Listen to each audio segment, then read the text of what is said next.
Tag TV brings you daily news bulletin from India. Breaking news and views from India. You're watching South Asia Newsline, and here are the top stories we are tracking for you on Friday, the 28th of February. India-EU forge stronger ties as PM Modi and European Commission President discuss trade deal. Pakistanis struggle with Ramadan price hikes despite claims of lower inflation. And UN rapporteur says gender apartheid in Afghanistan should be considered a crime against humanity.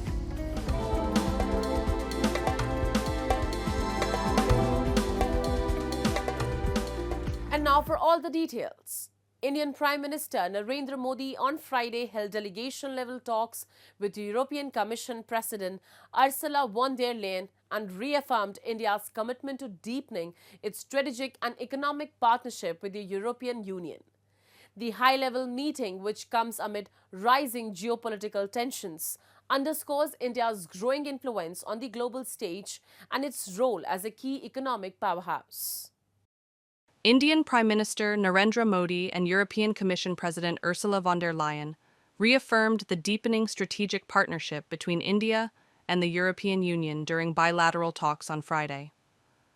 Both leaders announced significant progress in trade negotiations, aiming to conclude the India-EU Free Trade Agreement by the end of the year. Discussions also focused on reducing trade barriers, improving market access, and finalizing agreements on investment protection and geographical indications. With India's Aadhaar and the EU digital wallet serving billions, the leaders agreed to enhance digital connectivity and cooperation. They also announced plans for joint research on green hydrogen and marine plastics, reinforcing their shared commitment to sustainable development. Friends, Bharat और EU की 2 दशकों की strategic partnership natural है, organic है। इसके मूल में trust है, लोकतांत्रिक मूल्यों में साझा विश्वास है, शेयर्ड प्रोग्रेस और प्रॉस्पेरिटी के लिए साझा कमिटमेंट है। The potential is immense. Europe is already India's biggest trading partner. Last year alone, we exchanged 120 billion worth of goods, and over the past 2 decades, our trade has tripled. This marks the first ever visit of the EU College of Commissioners to India and their first official trip outside Europe. India and the European Union share a long-standing, multifaceted partnership that has expanded significantly over the years. The EU remains India's largest trading partner, with bilateral trade surpassing $120 billion in 2023. As both sides commit to deeper engagement, the India-EU partnership is set to become a key global force in trade, technology, and security, defining international relations in the 21st century.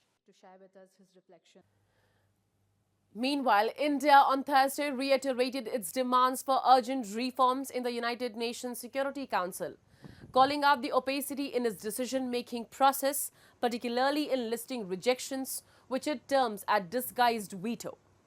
Addressing the Intergovernmental Negotiations Plenary Cluster Debate on Working Methods, India's permanent representative to the UN, Parvathanini Harish, said that with growing global apprehensions about the UN's ability to deliver, the demand for reforms is loud and clear.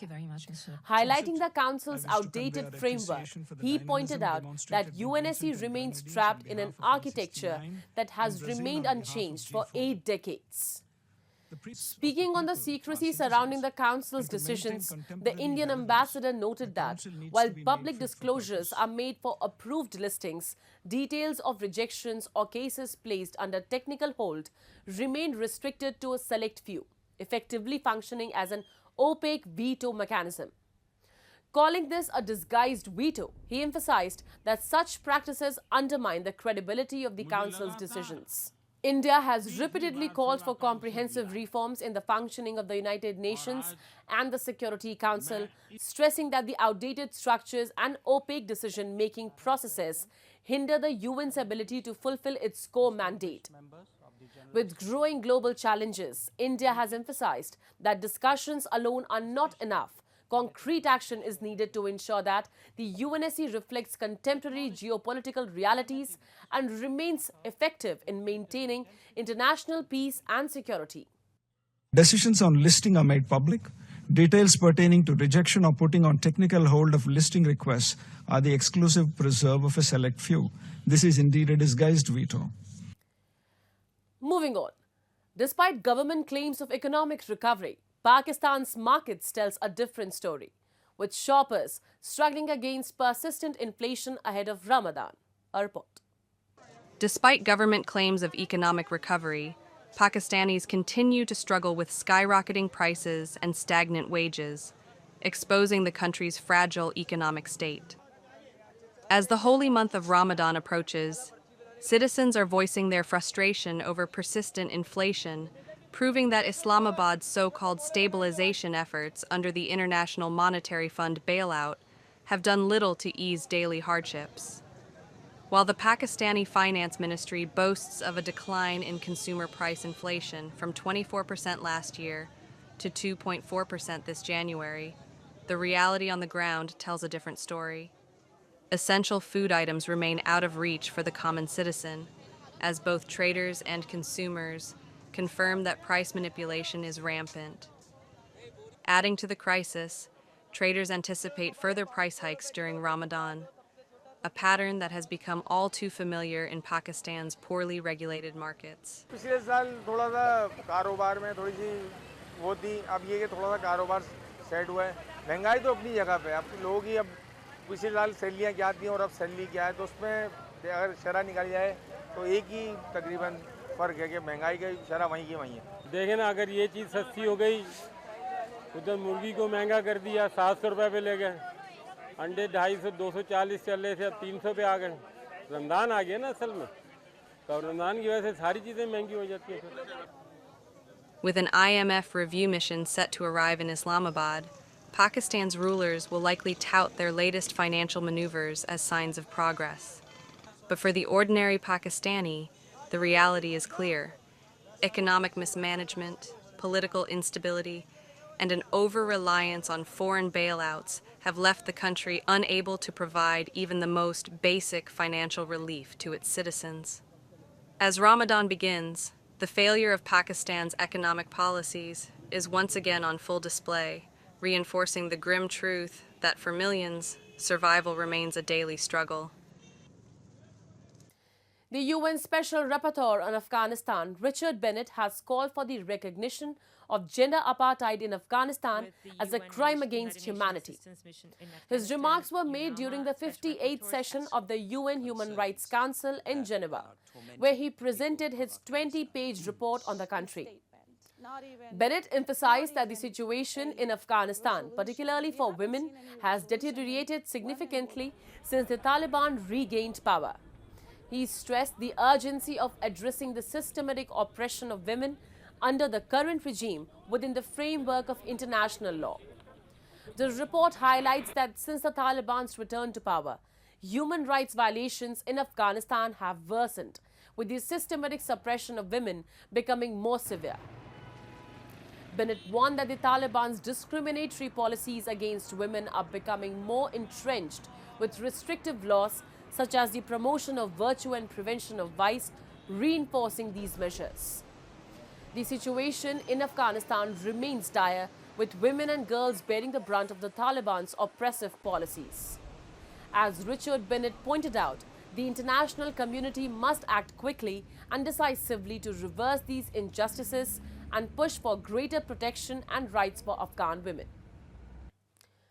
Bangladeshi students who were at the forefront of last year's protests that ousted the then Prime Minister Sheikh Hasina have launched a new political party to contest in the upcoming general elections likely to be held by the end of the year. Naheed Islam, a key student leader of the group, recently resigned from Muhammad Yunus's interim government to lead the new party. Announcing the launch of the party, Islam said the ideologies of the existing political parties do not represent all the people of the country. Last year, Islam was one of the leaders of the movement against Prime Minister Sheikh Hasina's policies under the banner of anti-discrimination student movement. As the opposition parties and Islamist groups joined them, the student movement turned into a larger anti-Hasina movement. After the military sided with him, Hasina was forced to flee the country on August 5th.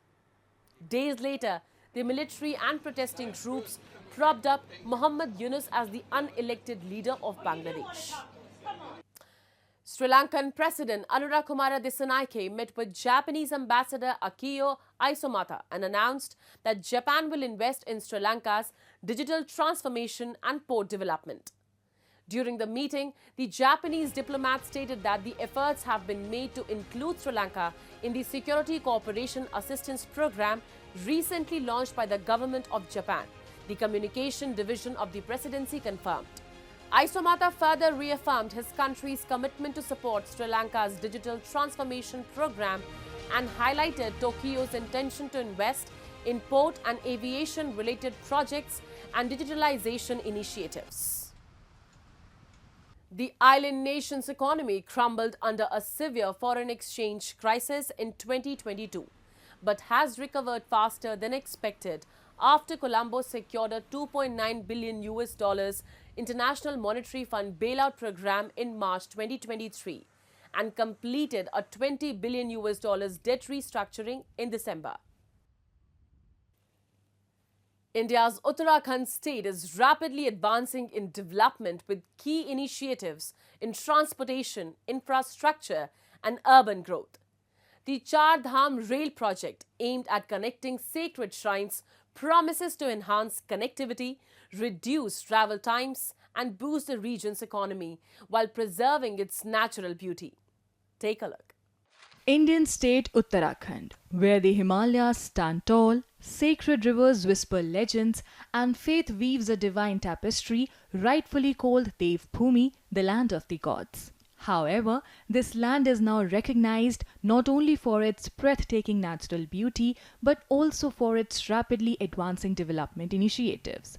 With progress in roads, railways, air connectivity, energy, water supply, urban development, sports, education and healthcare, Uttarakhand is scripting a new chapter of holistic growth.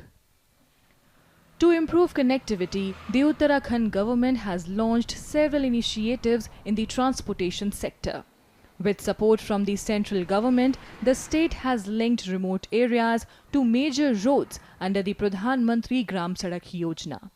Urban roads have also seen significant upgrades, further boosting connectivity and stimulating the local economy. पहले जाने में काफ़ी समय लगता था, अब जो है कम समय में आदमी पहुंच जा रहा है, रोडों की स्थिति काफ़ी अच्छी हो गई। The Char Dham rail project marks another milestone in Uttarakhand's development journey. This ambitious initiative aims to connect the four sacred shrines Yamunotri, Gangotri, Kedarnath and Badrinath, making travel more convenient for pilgrims and tourists alike. As part of this project, a 125-kilometer single-track broad-gauge railway line is being rapidly constructed from Rishikesh to Karnaprayag. The route will include 12 stations, 17 tunnels and 18 bridges navigating through rugged mountains and rivers. Once completed, it will reduce travel time from Rishikesh to Karnaprayag from the current 8 hours to just 3 hours. Beyond enhancing accessibility, this project is expected to drive economic growth in the region, benefiting both locals and visitors. By balancing development with nature, the Uttarakhand government's initiatives are set to position the state among the most progressive regions in the country. ये धामों को मिलने वाली ये रोडें इतनी सुंदर और अच्छी बनी है कि हर आदमी को इतना आसान हो रहा है कि अब आने जाने में पहले जो 6 घंटे या 8 घंटे लगते थे, अब लोग बहुत कम समय में उसको वो कर रहे हैं. That's all in tonight's edition. We will see you same time next week. Have a great weekend. Good night.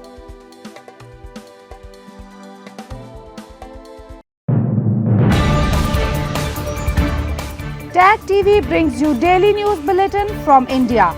Breaking news and views from India.